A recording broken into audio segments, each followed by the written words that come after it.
Welcome. Glad you're here on this Wednesday night. And thank you to Liz and Anna for joining us from Ranked Choice Voting, and Gus for the connection as well. Thank you for the work you're doing in the community and being willing to have a conversation with us about democracy and representation. And I can't imagine why anybody would think we need to change or better our political processes or systems in this day and age, but I think that's a good and important conversation to have. So thanks for being here tonight. So I'll turn it over to you. Just a few notes, tech notes. I think you're all quite aware by now, but it's easiest if folks stay muted when they aren't talking to reduce feedback. If you have a question that you want to make sure doesn't get lost, feel free to use the chat at the bottom. There's an option to type things in, but I'm sure there'll be opportunities for interaction and questions too. So I'll turn it over to our guests. Anna and Liz, thanks for being here. Welcome. Hi, so my name is Anna Furling. I live in Rochester, and Gus is who invited us to do this program tonight. Thanks, Gus. I'm going to give you a shout out later in the program about a thing that we did March 2nd, just before things started to shut down last year. And Liz Johnson, I'll let you introduce yourself. We're both in support of ranked choice voting and work with Fair Vote Minnesota. So Liz. My name is Liz Johnson. I'm the Deputy Director at Fair Vote Minnesota, and I'm in Duluth, and it's 40 degrees and rainy and windy. So I'm happy to be in on a Zoom tonight. But yeah. So we're down here, and I'm down here in Rochester, and it's dry and hot, but not to rub that in. But we need rain in really a bad way down here. So Ranked Choice Voting, Fair Vote Minnesota, we're a nonpartisan, non-profit organization, and Fair Vote has been working in Minnesota for 20 years for more inclusive, representative elections. We believe ranked choice voting is essential reform to strengthen our democracy and to have it expand across Minnesota. Today in the presentation, we'll be talking about what problems are happening in our democracy, how ranked choice voting works, local, statewide, and national elections will explain how that works, and then also who already is using ranked choice voting, both here in Minnesota and state and national, and what we need to do to move this forward. And Liz, I'll let you talk about the next. We're going to kind of back and forth, Liz and I. Yeah. So at Fair Vote Minnesota, we spend a lot of time talking to people all over the state about the current state of our democracy, and it's everyday people, it's city elected officials, it's county commissioners, state legislators, it's lots of folks, and there is a really strong pro-democracy reform movement in Minnesota, and we're part of that movement, but I will say that ranked choice voting is really gaining some serious momentum, and you'll learn more about what it is and why we think it's important. We talk to folks on the phone every day. We have a field team that, normally we'd be out in communities door knocking and talking with people. So right now we're on the phones basically, and we thought maybe people wouldn't want to talk about things during COVID, about democracy, but no, that's not the case at all. People are really concerned about the growing polarization in our country, our inability to come together to even present a united front to COVID, and that we hear the same things over and over and over. Campaigns are getting so negative, and there's so much money being spent on campaigns, and they feel like they don't have real choices when they go to vote sometimes, and really just a lot of concern about gridlock and hyperpartisanship. And at the local level, you know, those elections are not typically partisan, have not typically been partisan. Those are nonprofit elections. But what people are seeing is, in some cases, very low turnout primaries where 4 or 5% of the community is deciding who's on the November ballot in your community, which is not very democratic. Or they have eliminated their local primary in some places and they just have a general election, and then what happens is they have more than 2 people on that general election ballot. They can have 3, 4, 5, up, you know, 8 people running for mayor, 18 people running for school board. And, you know, and without the right tool, it's very difficult to handle those elections where there's more than 2 people on any ballot. And so ranked choice voting is the tool. And I will turn it back over to Anna and share the screen. So we'll show you some slides about what ranked choice voting is and how it works. But it won't be all PowerPoint. So the screen should be Angie Craig. So she is the representative to Congress, CD2. And she can tell you what happened in a race with a spoiler candidate. In fact, there was a 3rd contender in her race for CD2. That's the congressional district just above our CD1. And it claimed he was literally paid to enter the race as a spoiler. And we'll show you some slides later that how that works. And then her quote is, "Our democracy is fragile." I think that's kind of a new revelation to us. The American people are the only thing standing between us and an authoritarian state.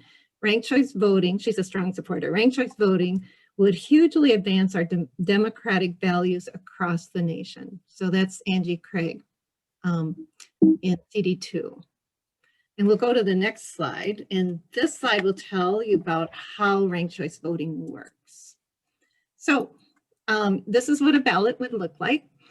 And you would do, you know, the same kind of research, look at the candidates, but instead of just deciding on one candidate you're going to vote for, you're going to rank them. So I would look at candidate A, B, and C, and I would say that candidate B is my first choice. So I would go ahead and fill in candidate B as my first choice. My second choice would be candidate A, and that I would fill in that. Instead of just filling in one, you fill in 1, 2, and then candidate C is your third choice. So you just fill in, you rank them and say, this is who I really want, this I'd be happy with, okay, I'd be okay. Let's say candidate 3 is an anchovy candidate, and I hate anchovies. So I might not fill that in at all because I don't care to give that anchovy candidate a vote. But we do encourage people to rank the power is in ranking them down the line. And so we do encourage you to not just vote for one, because if your first choice candidate gets eliminated, you want the power of your second choice to have a voice. So that's that's how you fill in your ballot. And I'm going to talk about how they are tabulated. So the next slide. So in not in a city race, but in like a state or a federal race, if there's more than one candidate running in first past the post, the 40% candidate would win. Even though 60% of the voters didn't vote for that candidate. And we think that with ranked choice voting, allowing people to rank their choice and then give a second choice to the candidate they really shows the true representation or the true voice of the people in that area. So, and in this case, it does go to a second runoff. It's an instant runoff election. In this case, if it was a local election, or if it was a first past the post, the 40% candidate would win. But in ranked choice voting, you have to get a majority. So you do a second round of tabulations. And just to say, in 70% of ranked choice voting races, there is a majority in the first tabulation of the vote. So 70% of the races, we know a candidate with the first tabulation. So nobody got a majority here. So we go to the next slide, and that will show you the tabulation. So candidate B gets eliminated. He got defeated. But his voters' second choice go to the voters' second choice candidate. And 17% of the voters overall that had voted for candidate B wanted candidate A as their second choice. And only 6% wanted candidate C as their second choice. So now candidate A gets 57% of the vote, and they get a majority, and they are the winner. Let me see if I'm missing anything there. No, that's pretty much that. That way, it's truly, 40% and 37% were pretty close. But this is really clear now who the winner is. And we can move on to the next slide. In most cities, cannot use ranked choice voting. We must pass a local options, which is in the House Bill 89, right now. There's a local options part, and then there's a statewide part. And under current law, Rochester and Red Wing was a step ahead of us. They were ready to do a vote on ballot vote on ranked choice voting for their city. We can't really do it. Charter cities, Red Wing and Rochester are charter cities. So the charter cities in Minnesota that have adopted ranked choice voting all have odd year elections. They don't vote in 2020. They didn't vote in 2020. They will be voting in 2021, some of them. And those are Minneapolis, St. Paul, Bloomington, Minnetonka, and St. Louis Park. And those cities have all adopted ranked choice voting, and they either did it by a unanimous vote of the city council or by a ballot referendum. And both Minnetonka and Bloomington in 2020 adopted ranked choice voting during a COVID year for their local elections. And so so there is movement in Minnesota, and now 5 cities in Minnesota adopt ranked choice voting. Like I said, 15% of the cities are charter cities. They can adopt ranked choice voting. Rochester's a charter city, but we're an even year election city, and we cannot adopt ranked choice voting because of the administrative barriers in the elections law. So we would need this local options bill in order to even, to be able to put it on a referendum. Now, 85% of the cities are statutory cities in Minnesota. That's, the vast majority of them. And they cannot adopt ranked choice voting by writing it into their charter. They need to go to the state, and the state tends not to allow them to do that. So that's where Rochester and Red Wing, a little sister city over there, would both like to adopt ranked choice voting, but can't really do it because we're a charter and even year election. And the local options bill does have the administrative fix in it to allow us to adopt ranked choice voting here in Rochester. And that's what we're working on, is that bill. So we'll go to the next slide. And I want to show you a local election. This was Ward 6, Annalisa Johnson. She decided not to run. And there were 6 candidates that ran for Ward 6. 3 times as many voters turned out in the general election than in the primary. And in the primary, this is the primary elections. It was Molly Dennis and Craig Hewlin that went on to the general election. And Donovan Bailey, he got 21%, which is very close to the 23%.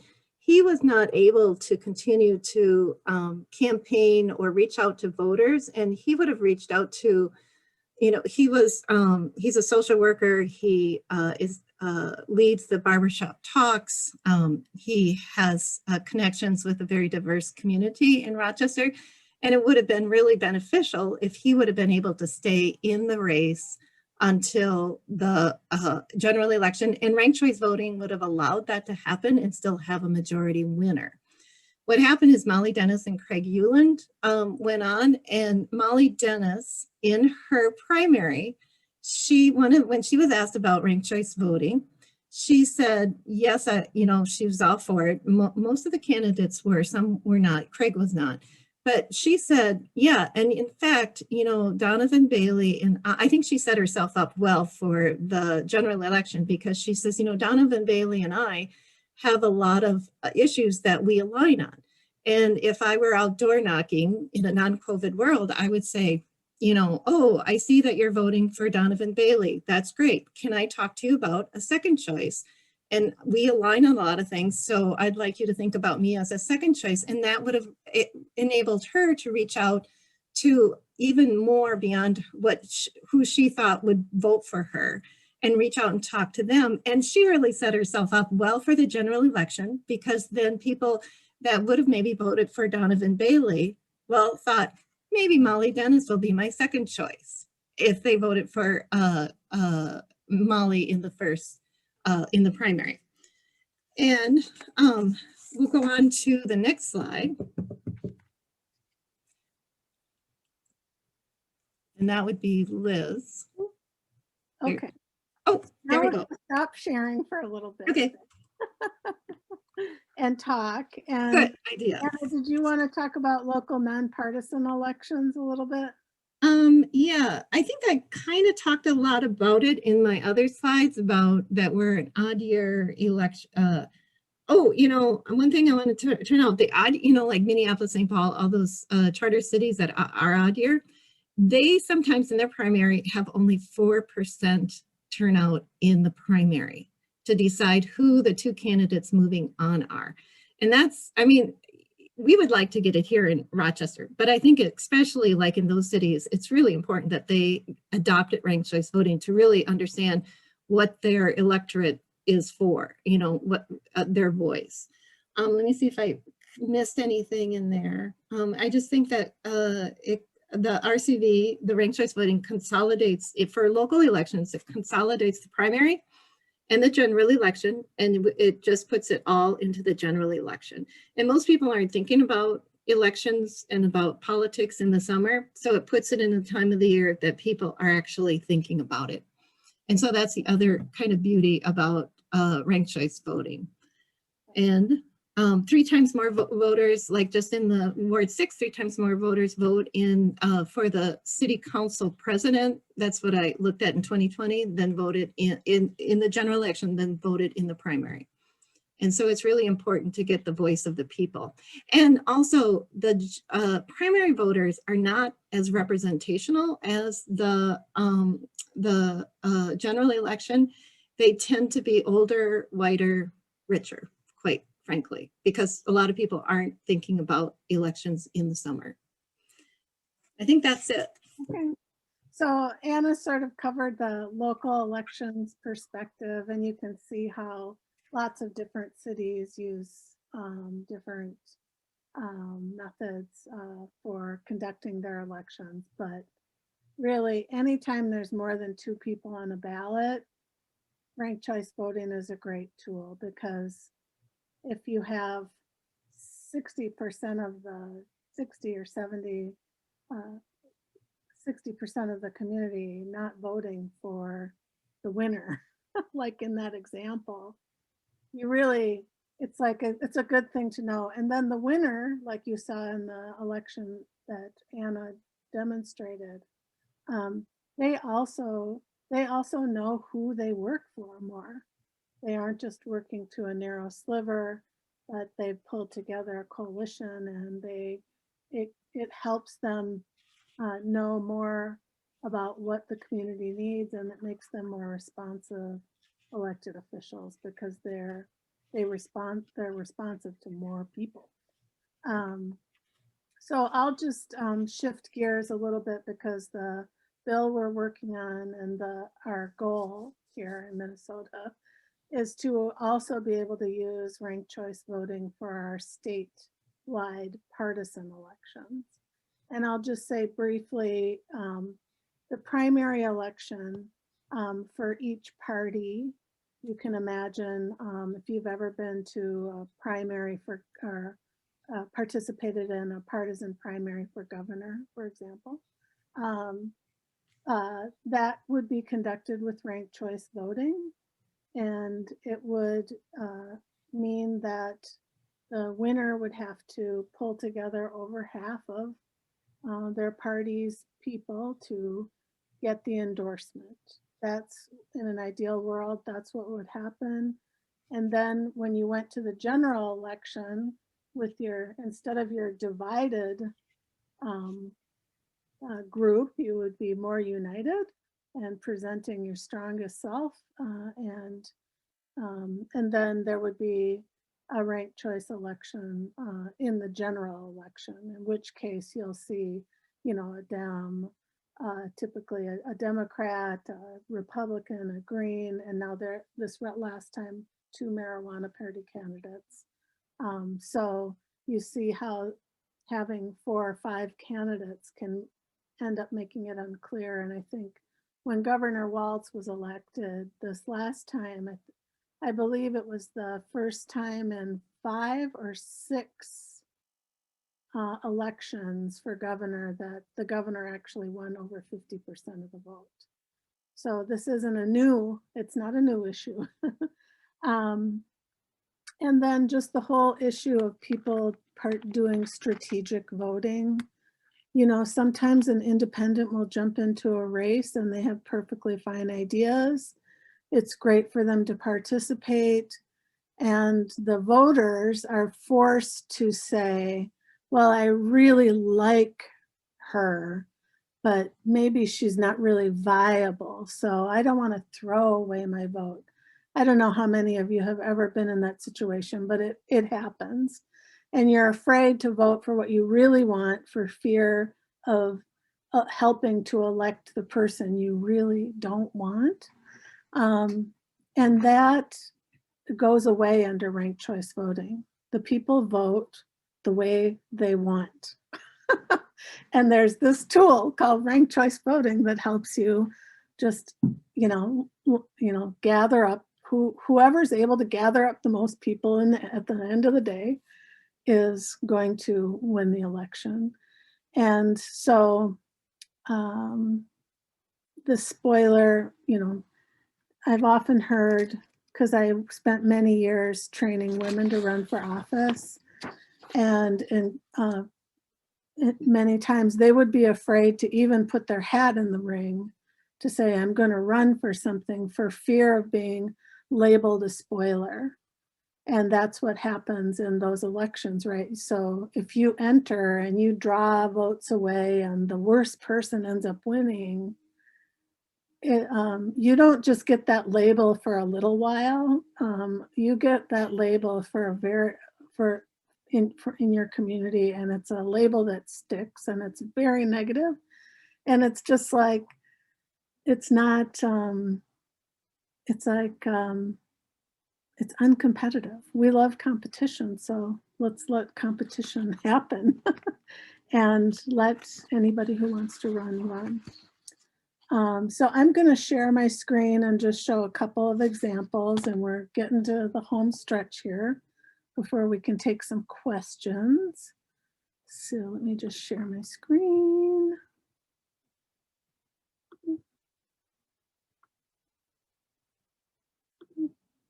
Share. Okay.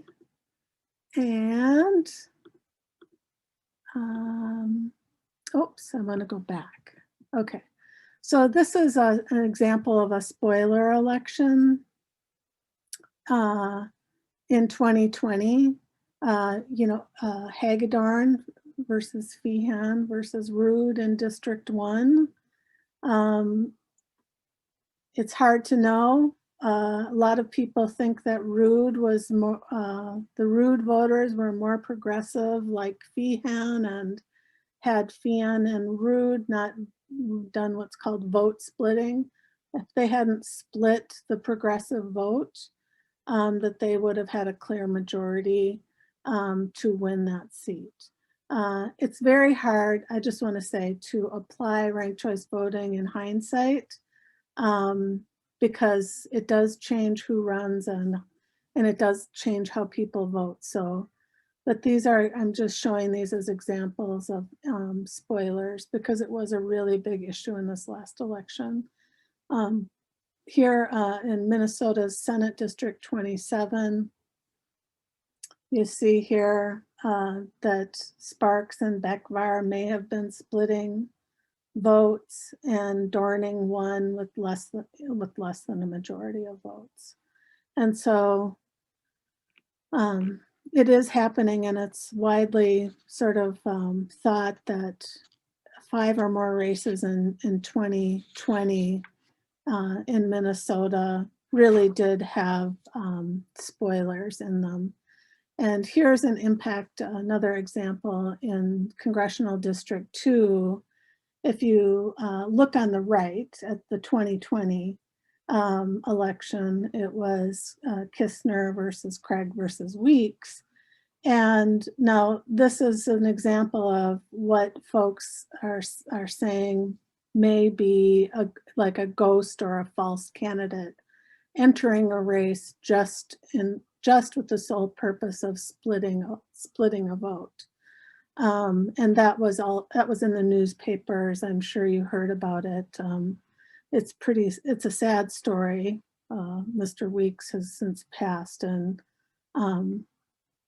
but you can see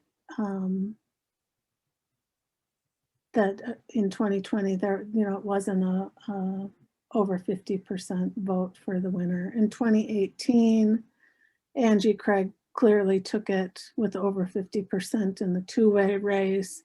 And then before that in 2016, again, there's a third person.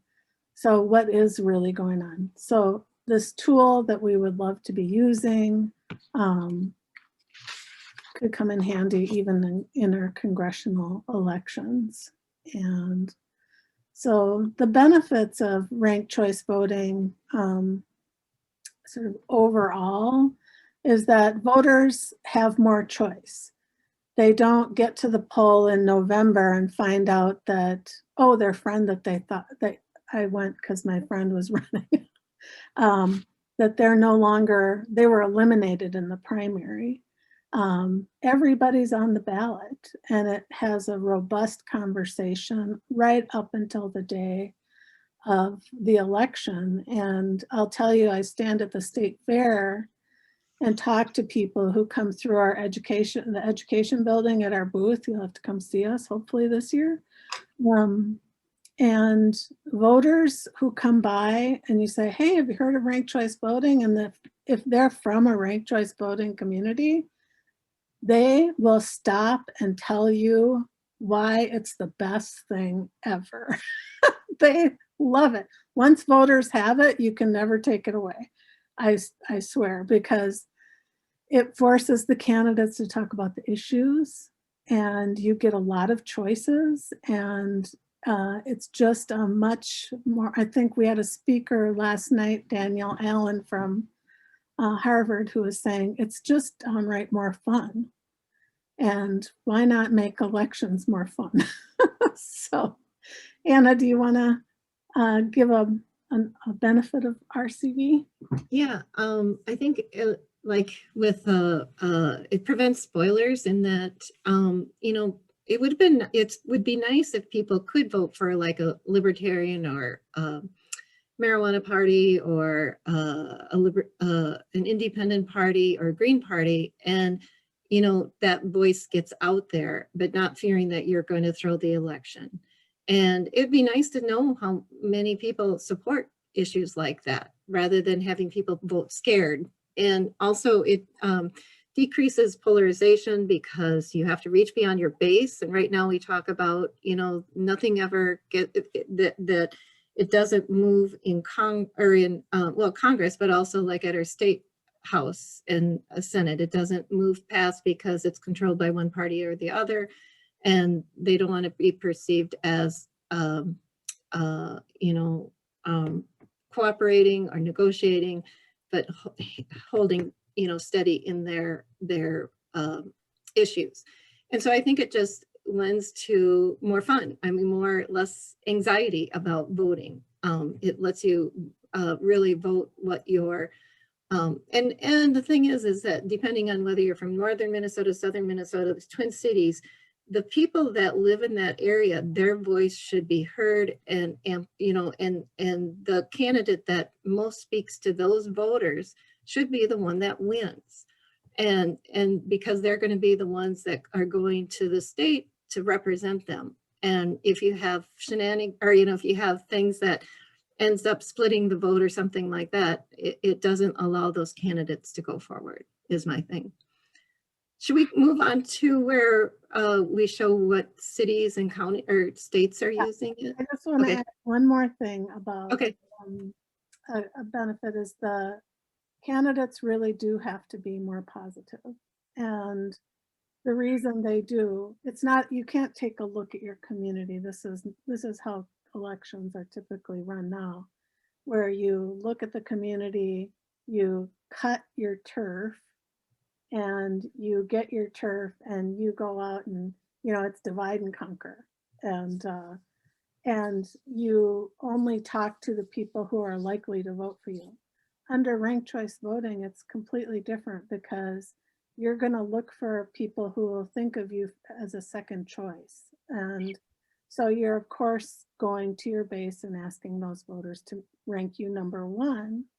But if I see Gus's sign for, he's running for something, and I see his, we're opponents, and I see his lawn sign in somebody's yard, I'll still go to that door and say, you know, I see you have Gus's sign in your yard. Gus must be your first choice. You know, Gus and I actually agree on a couple of things, X, Y, and Z issues. And so if, in case Gus doesn't make it past the first round, please consider me as your second choice, and we can work on XYZ issue. And it's such a different, it's transformational, because there's a very big difference between that and saying, well, number one, I see Gus's name is in your yard, so I'm not even going to talk to you. I will skip your door. That's how we've become so polarized. So this, in a way, again, I'm going to quote Danielle Allen from that wonderful event we had last night with her, where she said it forces candidates to tell stories that unite the community instead of stories that divide the community. And so just by virtue of, you're always going to be vying for the second choice. And so we can move on to the next slide. I'll quickly share. And I may have moved that slide. Oh yeah, there, okay. Good. So 16% of voters are already using ranked choice voting for their local elections, Minneapolis, St. Paul, St. Louis Park. And this year, Bloomington and Minnetonka are joining them. And you can see the different places around the country. There are cities, and the state of Maine uses ranked choice voting. In 2020, Alaska just passed it for statewide elections. And I just want to say that, you know, these are urban places, rural places, red, blue, purple places, and they all, you know, value ranked choice voting, especially in a rural place like Utah, where they do lots of mail-in balloting because they're so far flung. In some places, there's a lot of mail-in balloting, and they just are adopting it because it's just a great solution to doing elections that way. It's used in democracies around the world, Australia, and Northern Ireland, Scotland, the city of London. And one example I love to give is that there's uh, uh, six or seven states that use ranked choice voting for their military overseas voters. And to me, that really is such a great, it's a light bulb goes off for people. So if I was overseas and I needed to participate in the primary and the general and the runoff, I can do it on a piece of paper. That's called a ranked choice voting ballot. So you're able to weigh in case your first choice doesn't make it all the way. But again, in any ranked choice voting election, your vote will stay with your first choice as long as they're winning. So how we're working to bring ranked choice voting to Minnesota is that we're trying to pass legislation. This year is a difficult year at the legislature, but we've made lots of progress. We've garnered lots of support in House File 89, done by Representative Steve Elkins. It actually has, it's got 2 clone bills also and 43 authors in just the House. I mean, it's very popular. And then its companion in the Senate is called Senate File 218,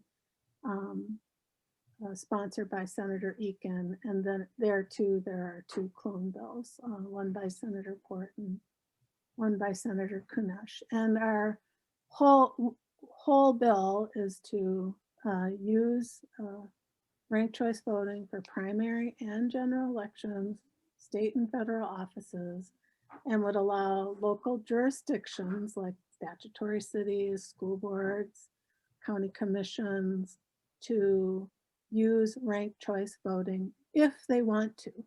In many places, they might not want to because they don't have an issue with lots of people running at this time, and they may not want to use it.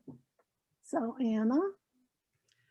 I'm back on that other slide. I want to give a shout out to Gus because on March 2nd, 2020, before the pandemic social life or social restrictions contact were put in place, there was a city council meeting and we had a resolution up before the city council. It was a resolution in support of the local options bill at the state.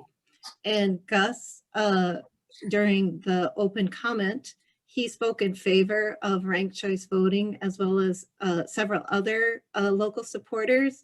And there were a bunch of people in the audience that stayed there till like 10:30 until they had the vote. And it really made a difference. I know one of the city council people said that they were going to wait to decide on how they would vote until, the actual meeting, and having supporters there like Gus and having, lots of people in the audience really made a difference. And we were able to pass that local options, and it was a local options support of it. And then this March, there was a hearing at the House for the local options bill, this bill 89, I believe.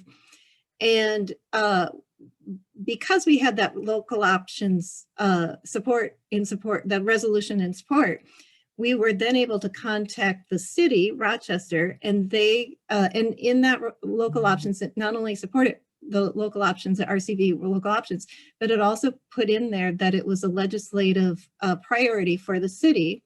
And so we were able to contact the city and say, hey, there's this bill, we'd like somebody from Rochester to speak on behalf of Rochester as an even year election city, charter city. And it really made a difference in getting the city council president there to speak in behalf of the House bill. And that's how advocacy works. That's how, it's slow, incremental, And it depends on volunteers and people like Gus to step in and support and show up. So I want to thank Gus for doing that.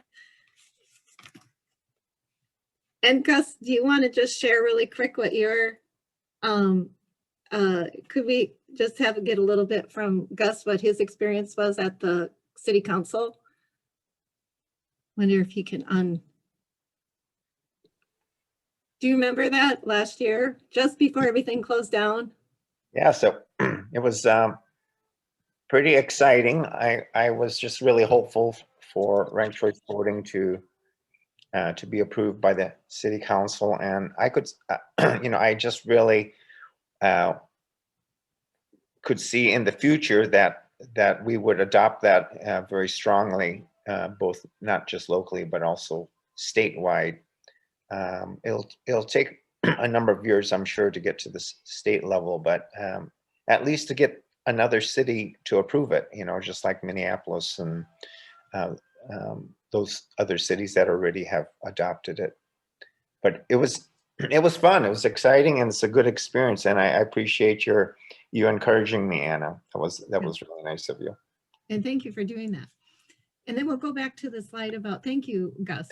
That was, it was a work in action there.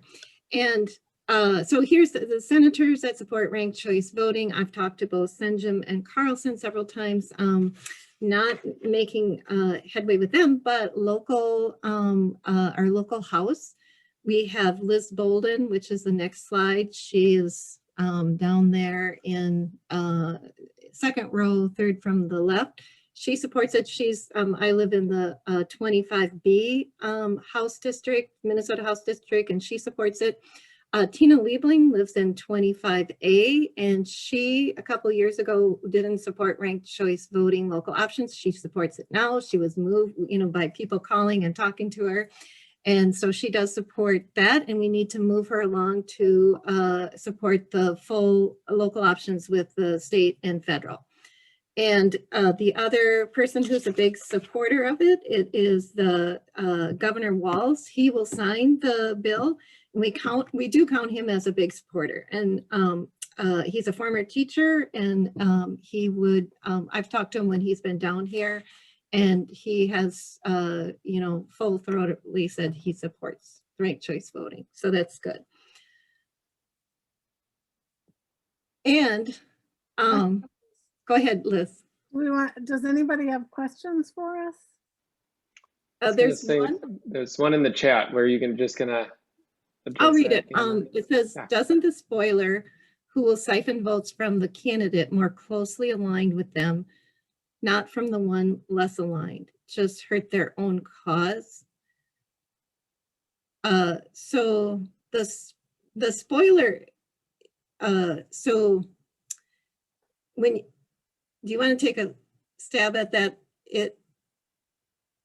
I'm not sure I understand the question. I can try to explain. When Ralph Nader took some votes from Gore in 2000, people said, "Oh, you idiot! You ruined it for us. You were closely aligned with us." And all the people you mentioned today, the spoilers are siphoning votes from people they agree with. So you're helping the other side. So how does the spoiler? I mean, it doesn't make any sense to me. The spoiler comes in and hurts his own cause. If he's more aligned, if you're taking votes from people you're aligned with, you're helping the other people. Yeah, I think I understand what you're saying. I guess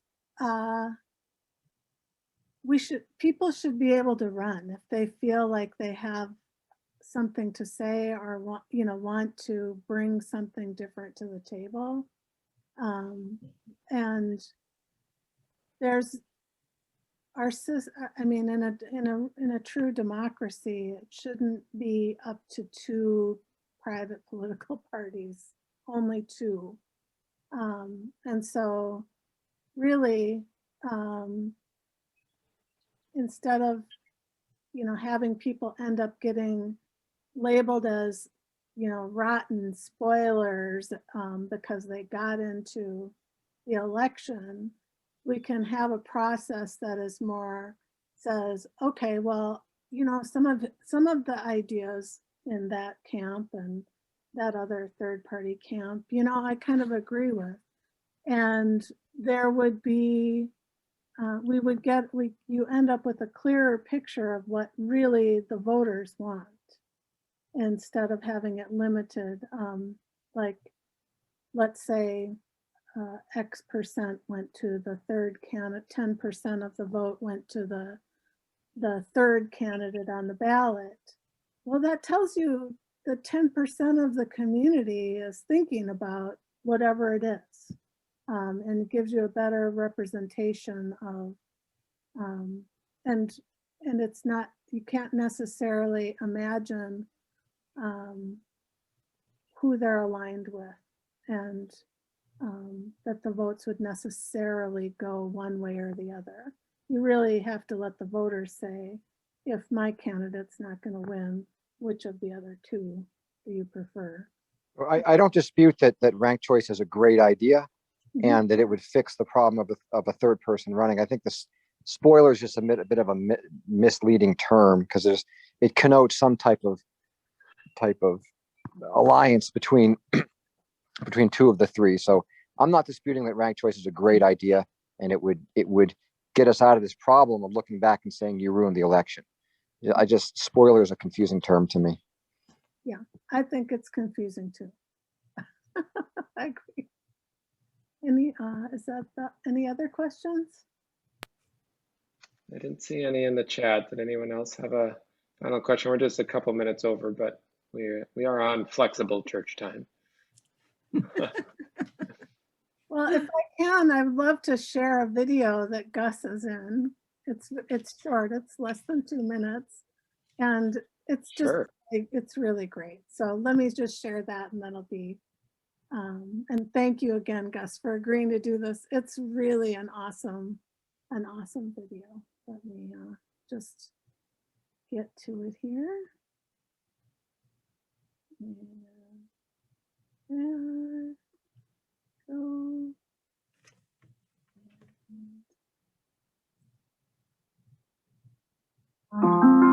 I was born in Somalia. I was actually born in Louisville, Kentucky. I was made in Taiwan, but I grew up in Okinawa, Japan. I'm actually originally from Orange County, California. Now I'm the mother of 5. Tiana is my oldest girl. I came to the United States 21 years ago. Moved here for law school to go to St. Thomas. And have been a Minnesota resident for the past 20 years. Coming from Okinawa, Japan, building community has always been with me ever since I was a young child. I am somebody people know in the community that I help get more jobs, more education, more equal opportunities. My great-grandmother was a teacher when they had just went from segregated classrooms to integrated classrooms, and she was actually a teacher of one of the first integrated classrooms. My parents lived through segregation. I did not. I ended up being a victim of a hate crime. And so that was like my first introduction really to social justice. I've learned that there are systems that are in place that don't allow real freedom to occur. But if you are not part of the decision makers, then somebody will make your decision, right, for your community. When you do ranked choice voting, you bring in people who are usually not heard. Representation is crucial because different people are going to have different perspectives in regard to how the world works. So having a seat at the table is a space for everyone. I think the timing could not be more perfect for ranked choice voting to come in and really be the movement for change. It encourages a more diverse set of candidates to participate in the process. Getting more Black politicians, more female politicians, more LGBTQ politicians to come in and have their voice heard, I think it's absolutely for everyone. You have the most diversity there. You have the most voters that show up, not like the system that's in place now. In the case that my first pick doesn't get chosen, I have a second or a third that I know that I can personally relate to. It gives them more choice and more voice. Everyone wins with ranked choice voting.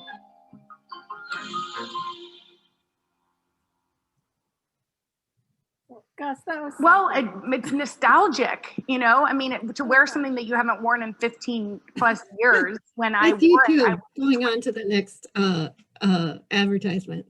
You're just lucky it wasn't something bad. something crazy. It's just Jenna Bush. That's Yeah, yeah.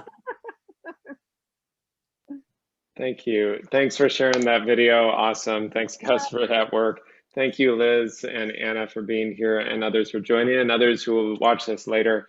I appreciate the time and the work that you're doing for democratic principles, which are our country's principles, our faith's principles, for how we support that in our local and wider communities. So go to our website and sign up. We would love to stay in touch with everybody.